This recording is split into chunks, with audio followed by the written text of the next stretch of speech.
Hey everyone, welcome back. Um, Today we're gonna go over Wicked Sweet Moments, and this is I don't know, I always thought it was such a oddly titled one, but you look at the green, and I probably had seen Wicked maybe within a year of writing this. So um, again, um, for those of you that are kind of looking at some of this, all the photos that I have used over the top of these blog posts week in week out, even the one I didn't show last week, I took all those photos. Well, I didn't take the last one, but anyway, there's that. So I'm just going to read through this, and we're going to just have a little bit of fun. There are moments when heaven touches earth, when everything else is stripped away, and all that matters is simply him, who he is and what he has done and continues to do. It is in these moments when all other distractions are cut out and diminished of their value, and all I can realize is a glimmer of the reality and the truth of who God is. And suddenly, the likes on my Instagram and my follower count come to nothing. I often refuse to see them as come to the nothing. I often refuse to see them as, so they're insignificant. Suddenly, the finals that seem to drown me are for a few moments parted, and his reality comforts me. My overruling by overruling my reality. Suddenly, all that is worth doing is worshiping Him for who He is. God works in brokenness, He works in hopelessness, He works in the fatigue and the weariness. Psalm 34. I will extol the Lord at all times, His praise will always be on my lips. I will glorify the Lord. Let the afflicted hear and rejoice. Glorify the Lord with me. Let us exalt His name together. I sought the Lord, and He answered me. He delivered me from all my fears.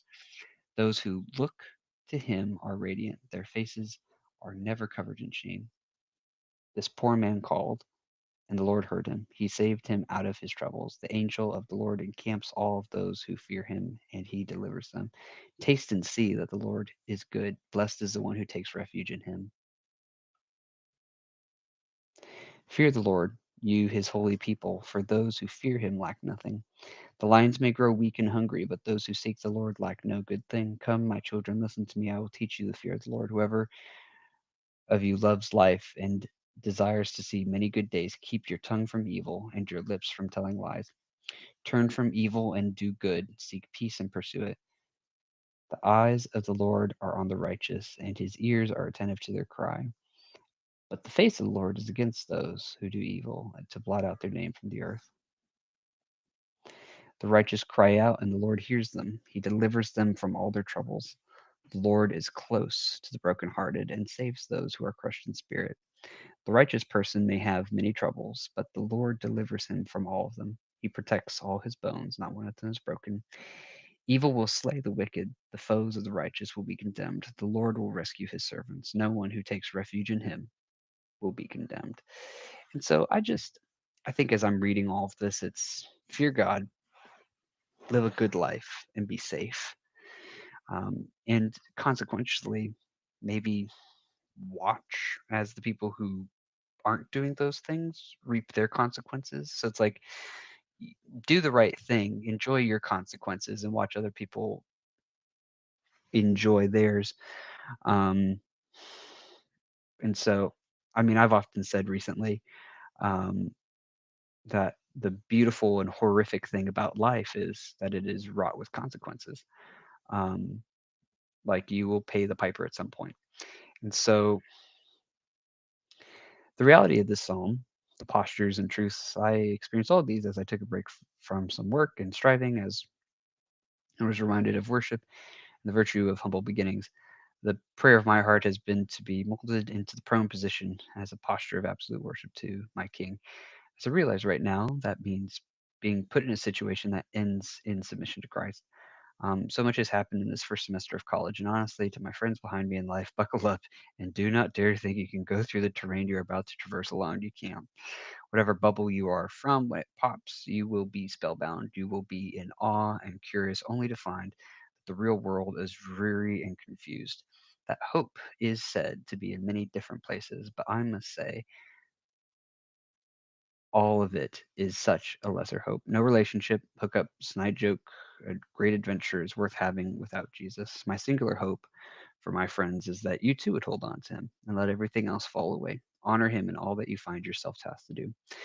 My friend's life has been my friend's life has been devastatingly busy, and my heart's desire is another adventure with Jesus. However, I realize that in everything with Jesus, it is all an adventure, and that the mundane becomes, that's funny, I misspelled that, as such, or the mundane becomes as such, or perilous or frightful as such, when we try to do this life on our own. To go into the world alone is foolish. With a companion, it becomes a memory of deepening relationship. My friends, this is what Jesus wants us to see life as him as, not another adventure, but in fact, the great adventure. And so, a couple little bits of context as to why I said what I said. Um, I was writing a lot of music at this time, and this is also a time when I kind of realized I'm not going to be doing a lot of stuff with, what would you call it? Um, at my first year of college, I was going to be changing colleges. So there's a lot that kind of factored into this. And I don't know, it's just kind of an interesting piece. So, I mean, the, the virtue of all of this is like do life with God and don't do it like he's some distant, you know, thing, person, whatever, that's not going to be compassionate.